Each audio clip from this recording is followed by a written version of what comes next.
G'day and welcome to another episode of Ian Smissen's Photography.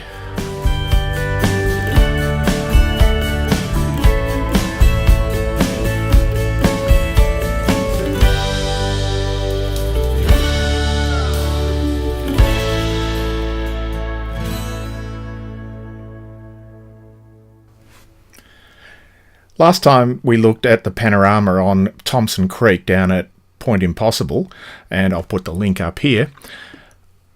Today I'm going to look at how I process those, firstly how I stitch the images together in Lightroom, and then how I use Lightroom, Photoshop and a couple of plugins to finish the processing of that image. So let's just jump straight in.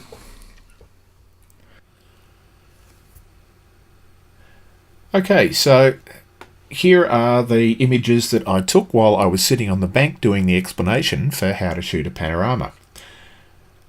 I took 6 frames from the left hand side across to the right hand side, but for each of them I bracketed from -2 stops to +2 stops around the normal exposure. And the reason I did that is because, as you can see here, we have a huge dynamic range between the left hand side and the middle in particular, so that if we only took a single exposure value for each one, we would have great difficulty capturing that full dynamic range.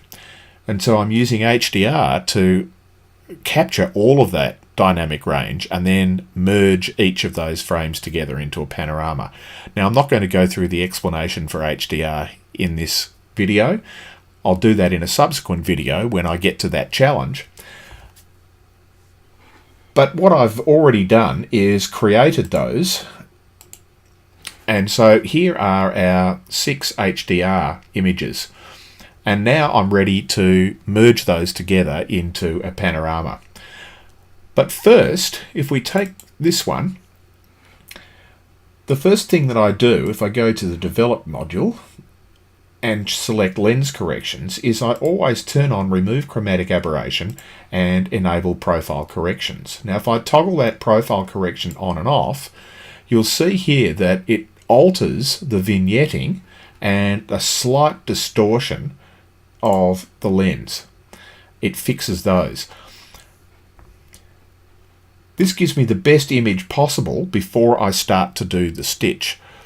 It makes it more difficult for the software to stitch if I've got vignetting and I've got distortion in the images. So once I've done that with one image, I can select them all, go down to Sync, and I can just sync everything. I only actually changed the lens corrections, but syncing everything is okay. And now I've got these 6 ready to go. I right click on them and go to Photo Merge Panorama. And this will open up the Panorama Merge preview, where it does a quick preview of the stitch together to show you what it's going to look like, and then I'll talk you through the various options once this is done. So here's our preview. I'm going to use the spherical projection because it gives me a narrower letterbox feel, but you'll also notice that I've got some white space around the edge, and that's because I was shooting with the camera mounted directly on the head of the tripod.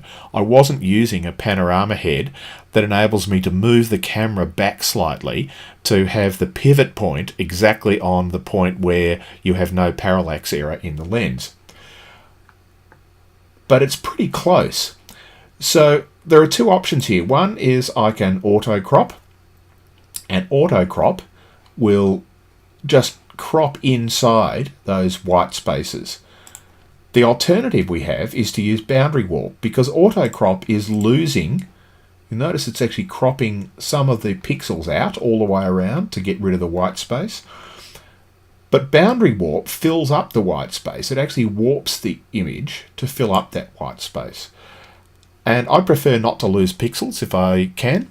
You just need to be careful using boundary warp to make sure that it's not warping and distorting your image too much. In this case, it doesn't make that much difference. There's no distortion because I got the horizon line right on the center. So I'm going to use boundary warp and then just click merge. And this is going to take a few seconds to complete the panorama, but once it's done, I'll come back. So here's our stitched panorama. Now I can go and do some basic editing on it. The first thing that I usually do is open up the Basic tab, and pull the highlights right down so that I'm not blowing out any of the highlights here. I can always bring them back up again later, and then push the shadows up. I wouldn't normally do this with a standard image, but because I've got each of these individual images before I stitch them was an HDR image, there's a lot of dynamic range in there, and I want to pull that out before I start doing anything else.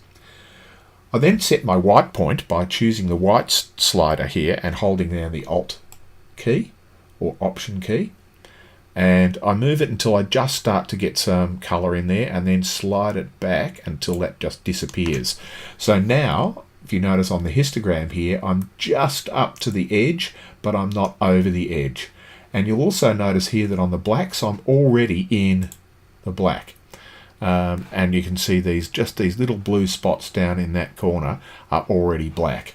And if I wanted to prove that, I can go to the black slider, hold down the Alt or Option key, and slide that back, and you can see the color in those there. The blue there is giving me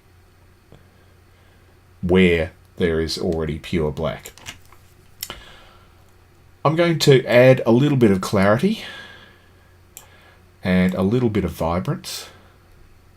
And I can push this up until I'm happy with it. And I quite like that glow, because that's what it looked like to me while I was there, was this bright orangey yellow sun and the blue sky. I then click on the tone curve, and I'll just push this up, brighten this up just a little bit, but I also want to keep the contrast, so I'll pull the blacks down a little as well. And that's about as much as I'm going to do in Lightroom. What I then do is right click on it, edit in Photoshop. Once this is opened up, I'll step you through those. Alright, first thing. There's some rubbish around the edges here, and there's cars here and people here, and I want to get rid of those. And Photoshop is much better at doing that than Lightroom. So I'm going to create a new blank layer, and I already have the healing brush tool chosen, and I'm just going to roll over these and cut some of the rubbish out.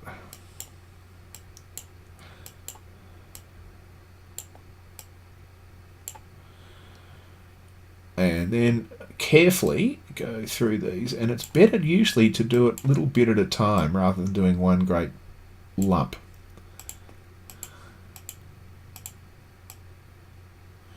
Making sure to get rid of the reflections as well.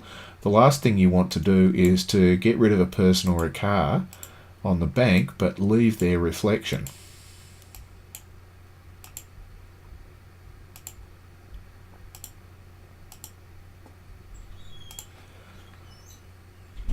Alright, I think that's pretty good. Then I do a quick scan of the edges. I don't like that little white spot there. And that's pretty good too. I also had a good clean sensor because I cleaned it the night before, so I can't see any dust spots in here. I think that's pretty good as a starting point now. So I'm going to merge those layers down because I don't need to keep that a layer where I did all of the cleanup. I could go through and clean up these little white spots in here, but I actually quite like those because they were indicating the water movement, the little foam bubbles moving on the river as it was going past me. So now I need to create a new copy of that and go to Filter, and I'm going to use the Nik Collection Color Efex Pro as my starting point. And the first filter I use, and this comes up as the default if you're using it as the first filter previously, is Pro Contrast. Firstly, I can, if I want to, correct the color cast. I can slide that all the way over to 100. And that's actually quite nice because it takes some of the blue color cast out. But there's not enough contrast in this for me, so I'm going to correct that contrast just by sliding this up. And I usually slide it up to about 20% just to have a look at the effect. And that's just a little bit too much for me. It's just a little bit too contrasty down here. So I'll slide that back down to about 15. And then the magic here is dynamic contrast. And if I slide this up, and I usually slide it to about double what I've done with contrast as a starting point, and then just move it in or out after that. That's just a little bit too much, so I'll drop it down to about 20. And if I toggle that on and off, that was what we started with. You can see there's a bit of a bluey and magenta haze to that. And I can put that back on, and I will later if I want it, but it's a haze that's just in the middle, and I want to get rid of that, so, and add some extra contrast. So if I click on the effect there, that's removed that color haze, and it's given me extra contrast. Now I'm going to warm this up a little bit more by clicking on the brilliance and warmth filter, and I slide this up to about 15 or 20% as a starting point, and I can actually go mad with this one because I really do want to emphasize that glowing sun. So I'm going to move this up to about 33%, something like that, 32, and I can then change the perceptual saturation.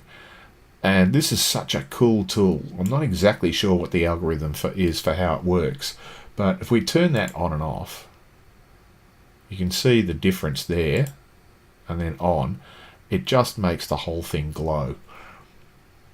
Then I'm going to add a skylight filter. And one of the things I really like about this Color Efex Pro is that you can stack each of these, but they're non-destructive. You can go back. If I wanted to go back to Pro Contrast and adjust them, I can, and similarly any of the filters can be adjustable all the way along. So if I go back to the skylight filter, that's just a little bit of overkill. That's getting sort of Peter Lickish. So I usually drop this down. The default strength is 20%. I usually drop it to somewhere under 10. And I quite like that, although it's still just a little bit over the top. So move it down to 5. And the last thing I want to do, if I add this, is to emphasize the texture in these rocks around the edge. And so I'm going to go to the detail extractor. And you'll notice what this does is it just pops the detail everywhere. And the default comes in at 25%, which is just too much. But I'm going to take that down to about 12%.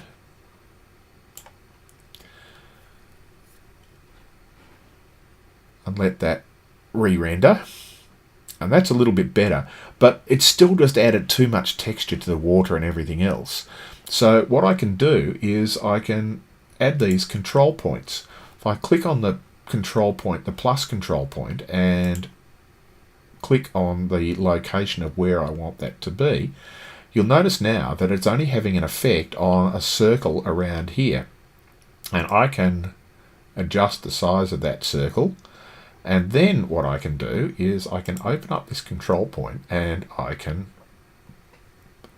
simply add another one. I can duplicate it and then move it up to here, shrink it a little bit,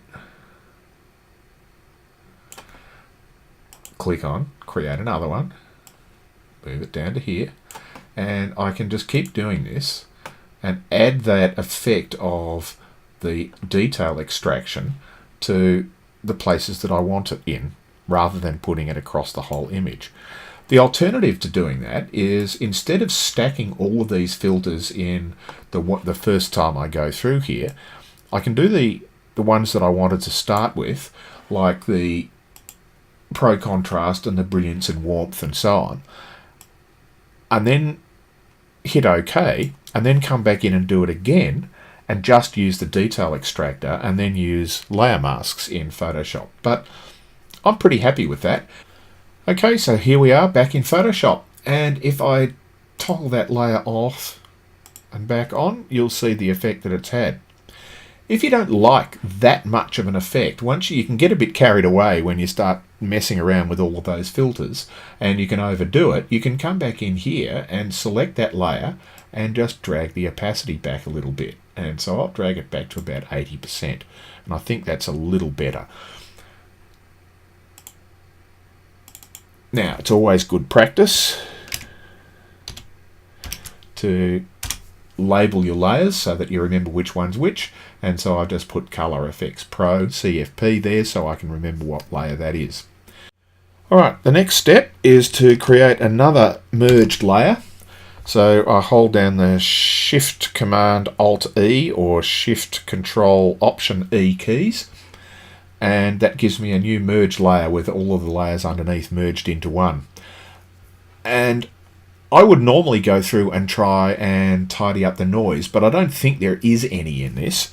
If I just expand this image up, you can see here I'm at 100% and there's almost no noise in this at all. So I'm happy with that, and I'm not going to bother trying to clean that up any further. So what I will do for my next step is to do an Orton effect, and that is to go to Blur and Gaussian Blur. And I usually use about a 20 pixel blur, and then click OK. And change that to overlay. And you'll see what it does is that it creates this sort of blurred glow effect. Now that's obviously overkill and way over the top, but if we slide the opacity back to about 20%, and if I toggle this on and off, that's on, you'll see what it does. It just makes the whole image glow a little bit. And that one's just a little bit over the top still. So I can switch from overlay to soft light, which is a softer glow effect, and I quite like that. Last thing I'm going to do is just to sharpen this. It's pretty sharp as it is. That lens I was using, the Pentax 24-70, is a seriously sharp lens, but I still like to sharpen my images even more. So again, another merged copied layer, and again there are 1,000 ways that you can sharpen things, but here's a hint. This is the best one that I've found. Go to the high pass filter, and on such a large image I'm going to leave it at about 3 pixels. This is going to be hard for you to see on the video, I suspect, but you'll notice here, if I move this around, that it's picking up the edges, and it's exaggerating those edges by creating highlights and darks around those edges. And so if I click OK, and so you end up with this grayscale with white or light grey and dark grey edges on it. But if I then switch that over to overlay, that's just picked out the edges. And if I toggle that on and off, it's going to be difficult to see on the video, but there are some subtle changes to it. And that's my final image. The last thing I would do normally is just save it as is and keep all of those layers. But because I'm using a very large file, this is 30 images have gone in to make this file. It's a huge file. If I saved that Photoshop file, it would end up being a gigabyte in size.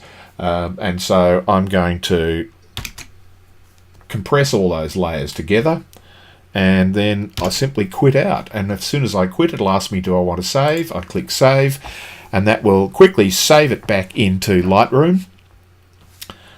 And here we are.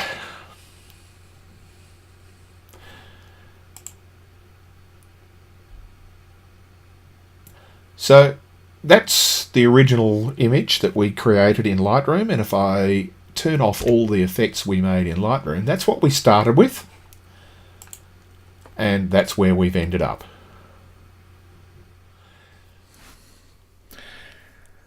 So thanks for watching. Hope you enjoyed this video. If you did, please subscribe, like, press the little bell button so you get notified when I next produce some more videos.